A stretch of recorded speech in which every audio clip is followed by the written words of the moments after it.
Hello అందరికీ, అందరు ఎలా ఉన్నారు? బాగున్నారా? నేను కూడా చాలా బాగున్నానండి.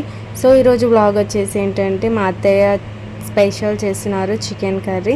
సో అదే మీ అందరికీ చూపిద్దామని చెప్పేసి ఈరోజు వ్లాగ్ అనమాట. సో ముందుగా అయితే నేను ప్రాసెస్ ఎక్స్ప్లెయిన్ చేసిస్తాను. ఒక కడాయి పెట్టుకొని అందులో ఆయిల్ వేసుకొని ఆనియన్స్ వేసుకోవాలి. ఆనియన్స్ అనేవి మంచిగా గోల్డెన్ ఫ్రై అయిన తర్వాత దాంట్లో మనం అల్లం వెల్లుల్లి పసుపు వేసుకోవాలన్నమాట. ఇవి రెండు పచ్చివాసన పోవాలి, మన పసుపు స్మెల్ ఉండొద్దు కదా, అది పోయిన తర్వాత కొత్తిమీర వేసుకోవాలి. కొత్తిమీర కూడా లైట్గా ఫ్రై చేసేసిన తర్వాత ఇందులో మనం లూజ్ గరం మసాలా అంటే మన ఇంట్లో ప్రిపేర్ చేసి పెట్టుకున్న మసాలా వేస్తున్నారనమాట అత్తయ్య. అండ్ మనం చికెన్ మటన్లో కూడా ఎందులో అయినా సరే మనం ప్రిపేర్ చేసుకున్న మసాలా వేసుకుంటేనే కర్రీ అనేది చాలా టేస్ట్గా ఉంటుంది. ఎప్పుడైనా సరే మీరు కూడా అదే ట్రై చేయండి. అండ్ ఇందులో అయితే అత్తయ్య చికెన్ వేస్తున్నారు.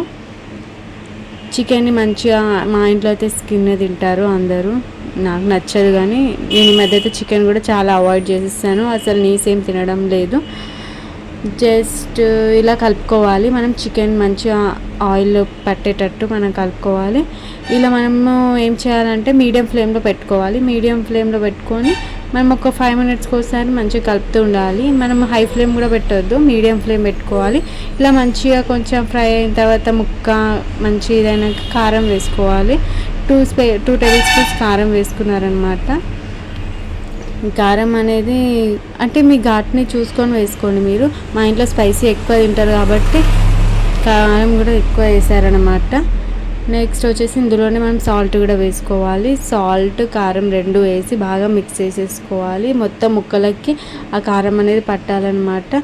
అండ్ మన ఛానల్ ఎవరైతే కొత్తగా చూస్తున్నారో వాళ్ళందరూ తప్పకుండా సబ్స్క్రైబ్ చేసుకోండి, లైక్ చేయండి, షేర్ చేయండి, కామెంట్ చేయండి. అండ్ ప్లీజ్ వీడియో చూసిన వాళ్ళందరూ పూర్తిగా వీడియో చూడండి. మీరు వీడియో చూస్తేనే నాకు కొంచెం ఇంట్రెస్ట్ వస్తుంది, చేయాలి కొత్త కంటెంట్స్ చేయాలని చెప్పి థాట్ వస్తుంది. ప్లీజ్ మీరు నన్ను సపోర్ట్ చేస్తారని అనుకుంటున్నాను. చూడండి ఎంత కలర్ఫుల్గా ఉందో చికెన్ అనేది. మీరు కూడా ఇలా తప్పకుండా ట్రై చేయండి. మీడియం ఫ్లేమ్లోనే ఇప్పుడు మనం కలుపుకుంటూ ఒక 5 మినిట్స్ 10 మినిట్స్కి ఒకసారి కలుపుకుంటూ మీడియం ఫ్లేమ్లో ఉంచుకోవాలి. ముక్క అనేది మంచిగా ఉడికేదాకా అలానే చేయాలి. చూడండి ఎంత కలర్ఫుల్గా ఉందో, చూస్తుంటే నోట్లో నీళ్ళు ఊరిపోతున్నాయి కదా.